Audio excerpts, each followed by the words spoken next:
الفرق بين البادنج والمارجن في السي اس. I learned Code Academy for online courses.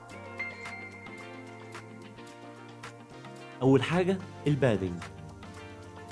البادنج هو المسافة اللي بتكون جوه العنصر، يعني المسافة بين المحتوى بتاع العنصر وحدود العنصر نفسه. لو عملت بادنج هتخلي المسافة بين المحتوى وحدود العنصر أكبر. في المثال هنا لو عملنا بادنج إنه زق التكست اللي جوه العنصر 50 بكسل من كل النواحي، ولو عملت بادنج توب هتلاحظ إنه زق إن التوب 50 بكسل.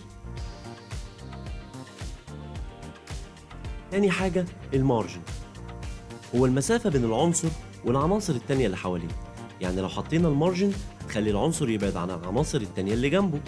في المثال هنا هتلاحظ لو عملت مارجن بوتون للبوكس اللي فوق 20 بكسل هتلاقي العنصر بعد عن العنصر اللي تحتيه 20 بكسل.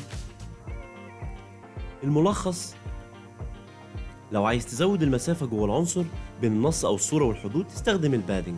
لو عايز تزود المسافة بره العنصر يعني من العنصر للعنصر التاني اللي جنبه هتستخدم المارجن. عشان تعرف أكتر عن السي اس اس اشترك معانا في iLearn Code Academy وطور مهاراتك.